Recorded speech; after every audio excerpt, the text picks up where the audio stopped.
Hay historias que no se deben escuchar con morbo, ni con ingenuidad, ni con compasión ciega. Se deben escuchar con una sola cosa y eso es la claridad. Porque hay testimonios que no solo hablan de un criminal, hablan de algo más profundo. Hablan de cómo un ser humano puede ser destruido por dentro y después convertirse él mismo en un destructor. Y esa distinción importa, porque hoy mucha gente ya no sabe separar el bien del mal. Confunden herida con inocencia, confunden sufrimiento con pureza y confunden explicación con absolución.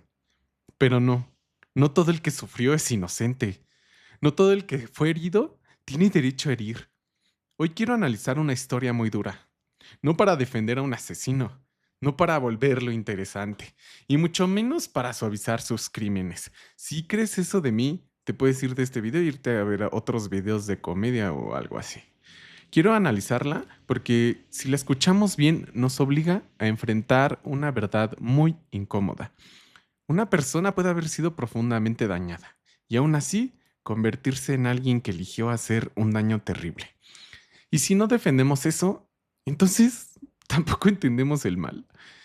En esta transcripción escuchamos a un hombre que habla de abandono, abuso, calle, explotación, violencia y crimen desde que era un niño. Lo que cuenta es estremecedor, sin duda. Y sí, una infancia así puede romper la estructura interior de una persona. Puede deformar su manera de amar, su manera de confiar, de reaccionar y también de mirar al mundo. Pero aquí es donde empieza la parte seria del análisis. El hecho de que una persona haya sido rota no significa que todo lo que diga sea verdad, ni que todo lo que hizo quede moralmente absorbido por su pasado. Eso sería demasiado fácil y la verdad casi nunca es fácil. Lo primero que hay que decir sin miedo es esto. Sí, hay dolores que deforman. Un niño abandonado no aprende el mundo como lo aprende un niño amado. Un niño abusado no respira la realidad igual que alguien protegido. Un niño que crece entre violencia, calle, humillación y miedo no desarrolla una conciencia tranquila. Aprende a endurecerse, aprende a desconfiar, aprende a sobrevivir. Y a veces, para sobrevivir, una parte de su sensibilidad se apaga. Esa es una tragedia real. Porque cuando el ser humano deja de sentirse cuidado, puede empezar a vivir como si todo fuera amenaza. Y cuando todo se vive como amenaza, después resulta más fácil justificar la dureza, la crueldad y la desconexión. Hasta ahí estamos viendo la herida. Y la herida importa. Pero ahora viene la línea que no se puede borrar. La herida no vuelve santo a nadie. Uno de los errores más peligrosos de esta época es creer que si entiendes el origen del dolor, entonces ya no puedes juzgar con claridad lo que vino después, como si descubrir la causa eliminara la responsabilidad. Pero no es así. Entender no es justificar, explicar no es absolver y tener contexto tampoco significa perder el juicio moral. Porque una cosa es decir, ahora entiendo por qué esta persona quedó tan rota. Y otra muy distinta es decir, entonces no era responsable de nada. No. Y esto es importantísimo para el corazón de este video. El mal no desaparece solo porque logremos entender de dónde vino. De hecho, a veces entender de dónde vino lo vuelve todavía más trágico, pero no menos malo. Hay una frase invisible que atraviesa testimonios como este y es la siguiente. Yo soy así por lo que me hicieron. Y esa frase puede contener una parte de verdad, pero también puede convertirse en una trampa moral. Porque sí, el pasado influye. Sí, el trauma deja marcas. Sí, una persona puede quedar emocionalmente deformada. Pero llega un momento en el que alguien deja de hablar solo desde su dolor y empieza a usar su dolor como escudo, como permiso, como argumento, como coartada.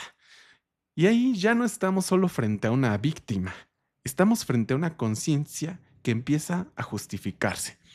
Eso es gravísimo, porque el sufrimiento, cuando no se trabaja con verdad, puede volverse una forma de orgullo oscuro, una especie de licencia interior que dice, como me destruyeron, ahora yo puedo destruir.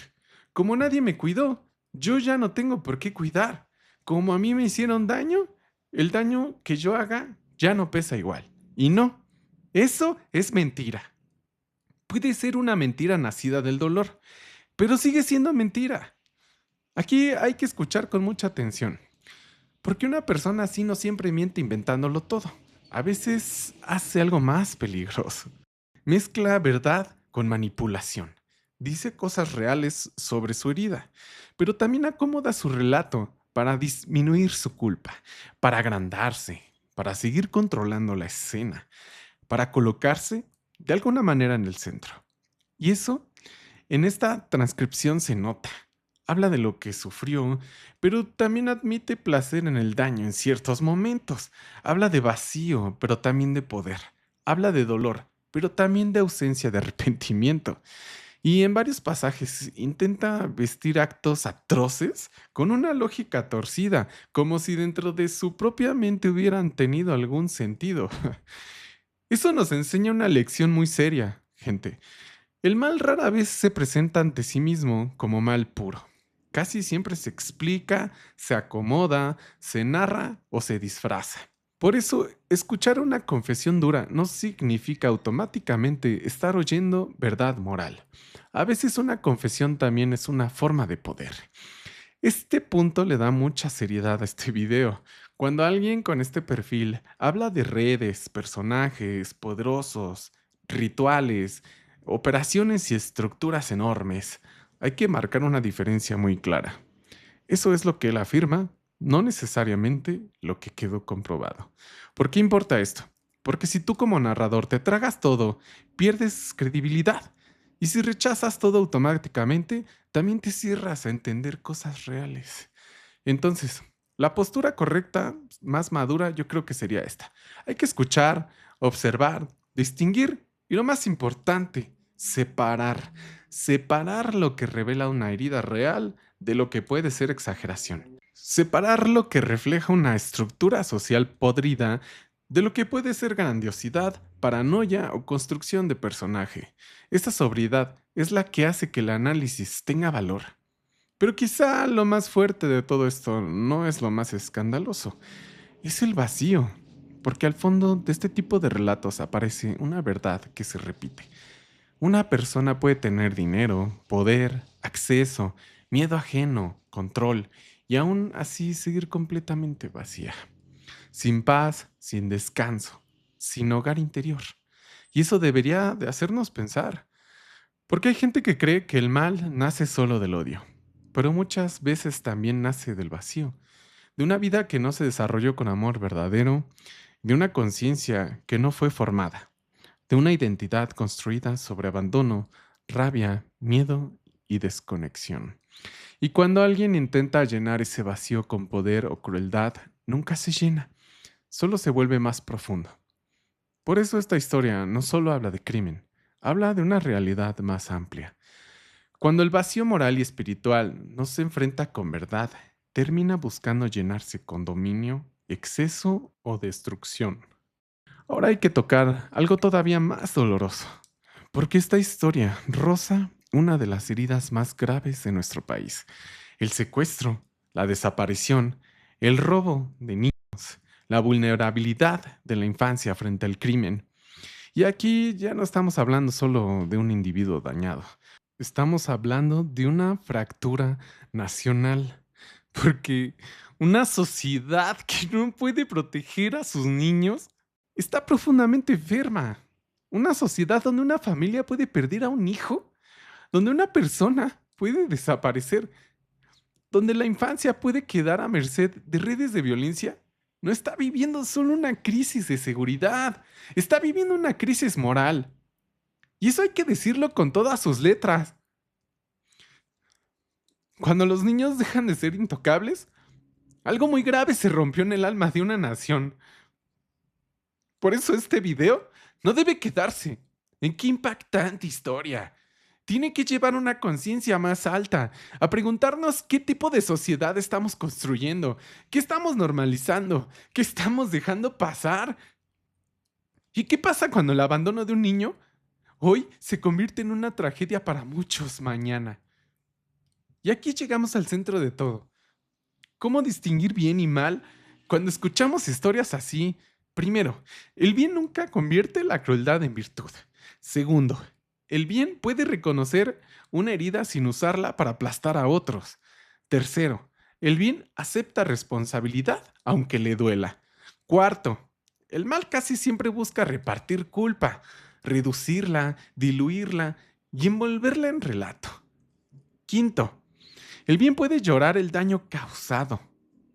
El mal puede narrarlo y aún así seguir justificándose. Y esta quizás sea la prueba más importante. Si alguien usa su sufrimiento como argumento para legitimar la destrucción, ya no está hablando solo desde su dolor, está hablando también desde su oscuridad. Eso necesita escucharse hoy, porque vivimos en una cultura que a veces entiende mucho, pero juzga poco. Y cuando una sociedad pierde la capacidad de juzgar con verdad, empieza a confundir compasión con ceguera. La mayoría de las personas que verán este video no son criminales, pero esta historia también les habla, porque todos tenemos heridas, todos tenemos zonas rotas, todos cargamos algo que si no se trabaja puede torcer nuestro carácter. Tal vez no hasta el crimen, pero sí hacia la manipulación, la dureza, la mentira, humillación, abuso emocional, hasta la falta de empatía. Por eso la pregunta no es solo ¿cómo se forma un asesino? La pregunta también es ¿en qué momento una persona empieza a usar su herida como permiso para volverse injusta? Porque ahí empieza mucho mal que parece pequeño, pero no lo es. Empieza cuando dejamos de corregirnos, cuando convertimos nuestro dolor en identidad, cuando ya no queremos escuchar límites, cuando creemos que el mundo nos debe comprensión aunque nosotros estemos lastimando a otros. Y ese es un camino muy, muy peligroso. Esta historia no debe dejarnos fascinados, debe dejarnos despiertos, para proteger a la infancia, para no romantizar a quien hace daño, para no llamar profundidad a la oscuridad, para entender que si una persona puede haber sido muy herida, pero eso no borra el hecho de que también pudo convertirse en un agente del mal. Sí, hay que mirar al niño que fue destruido, pero sin dejar de ver al adulto que destruyó. Sí, hay que reconocer el abandono, pero sin borrar responsabilidad. Hay que preguntarnos qué falló en la sociedad, pero sin dejar de llamar mal al mal. Y quizá esa sea una de las lecciones más urgentes de nuestro tiempo. La compasión sin verdad nos vuelve ciegos y la verdad sin compasión nos vuelve duros.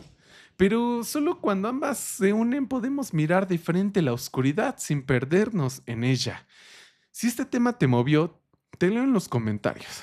Pero te pido algo. No, de verdad, no respondas con morbo. No respondas con sentimentalismos fáciles. Responde con verdad.